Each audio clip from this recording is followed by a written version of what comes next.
Tujuan PSHT. Organisasi Pencaksilat Persaudaraan Setia Hati Ternate didirikan dengan tujuan yang sangat mulia. Tujuan PSHT tidak hanya bersifat ragawi, melainkan juga bersifat rohani. Tujuan Persaudaraan Setia Hati Ternate adalah membentuk manusia berbudi pekerti luhur, tahu benar dan salah, serta ikut memayu hayuning bawono. Setiap anggota PSHT dididik dan diajarkan perilaku berbudi luhur, beriman, bertakwa kepada Tuhan Yang Maha Esa dalam jalinan persaudaraan kekal abadi. Melalui pelajaran bela diri pencaksilat yang di dalamnya terkandung unsur-unsur olahraga dan seni bela diri yang merupakan warisan para leluhur, merupakan seni budaya bangsa Indonesia yang perlu dilestarikan dan dikembangkan. Persaudaraan yang diyakini, diajarkan, dan dianut oleh SH Ternate adalah persaudaraan yang tulus, ikhlas, menghormati, dan bertanggung jawab. Persaudaraan yang tidak memandang siapa aku dan siapa kamu, tidak dilandasi hegemoni keduniawian seperti derajat, pangkat, dan martabat. Juga bukan persaudaraan yang dibatasi suku, ras, agama, dan antar golongan, duduk sama rendah, berdiri sama tinggi. Tujuan PSHT berbudi luhur. Membentuk manusia berbudi luhur adalah membentuk manusia yang baik, di mana manusia yang baik kehadirannya mampu menciptakan ketentraman, keamanan, kedamaian, serta kebahagiaan lahir batin. Yang lemah merasa terlindungi dan yang kuat tidak merasa tersaingi. Manusia bisa disebut baik bila perbuatan baiknya lebih banyak dari perbuatan buruknya, walaupun selisihnya sedikit, karena tidak ada manusia yang sempurna lepas dari dosa dan khilaf kecuali para utusan Tuhan. Mereka memang selalu dijaga dan dijauhkan dari perbuatan-perbuatan tercela agar dijadikan panutan, dijadikan tauladan bagi umatnya.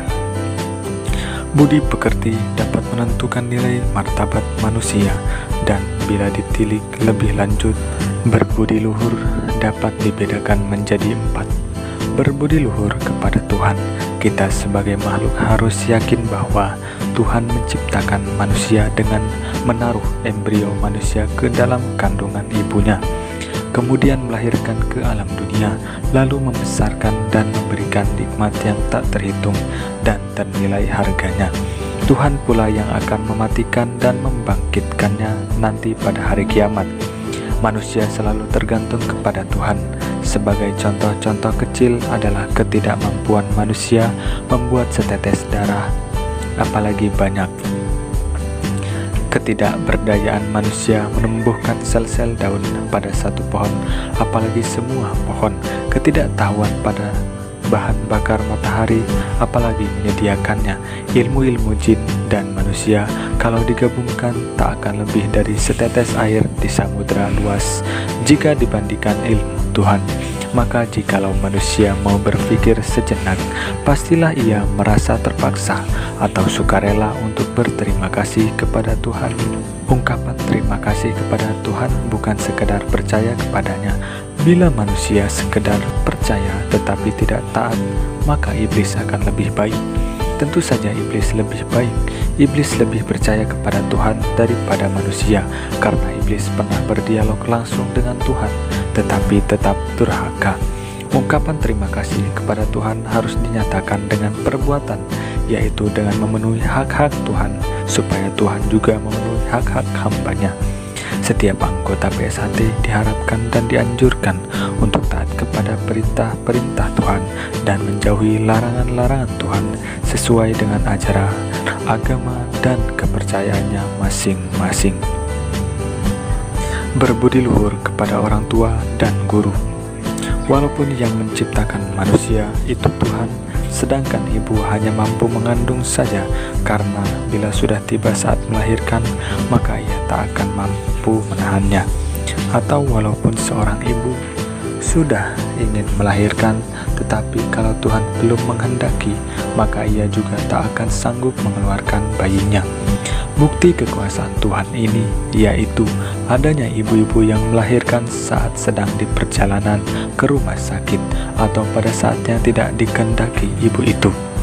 Namun demikian, jangan lupa bahwa ibu selalu menyambut kelahiran bayinya dengan rasa sakit dan darah.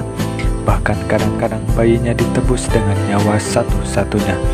Setelah lahir di dunia, seorang ibu dengan ikhlas merawat dan membesarkan anaknya dengan penuh kasih sayang dan perjuangan.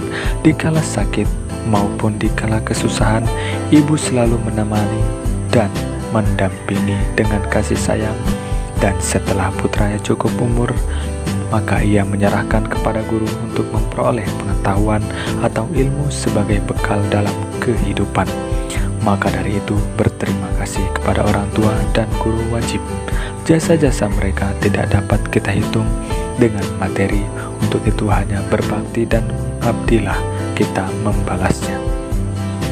Berbudi luhur kepada diri sendiri.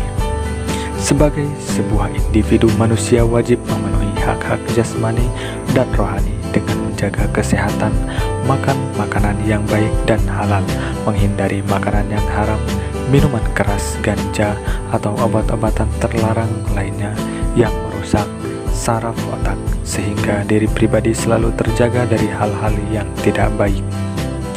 Berbudi luhur kepada semua makhluk. Manusia adalah makhluk sosial, satu sama lain saling membutuhkan. Yang kaya membutuhkan tenaga yang miskin, dan yang miskin memerlukan bantuan yang kaya. Yang pandai memerlukan yang bodoh, dan juga sebaliknya. Hal ini juga berlaku antar bangsa. Manusia tidak dapat hidup sendiri tanpa adanya bantuan orang lain. Perbuatan baik dan buruk merupakan pantulan dari sifat seseorang. Maka orang yang bijaksana tidak akan merendahkan dirinya sendiri dengan menghina orang lain. Orang bijaksana selalu menjaga martabat dan kehormatannya dengan menyantuni orang lain, terutama yang lemah. Maka, kalaupun harus terjadi tindak kekerasan tidak dapat dihindari, haruslah disadari bahwa pendekar sejati tidak akan berangan-angan untuk menciderai tubuh maupun hati lawan. Kekerasan tadi hanyalah sekedar untuk memberi peringatan saja agar memiliki kesempatan bertaubat. Dan walaupun Tuhan mengizinkan membalas perbuatan yang jahat dengan kejahatan yang seimbang, namun Tuhan juga menawarkan alternatif lain yang lebih baik, yaitu memaafkan, karena memaafkan itu lebih mendekatkan kepada takwa.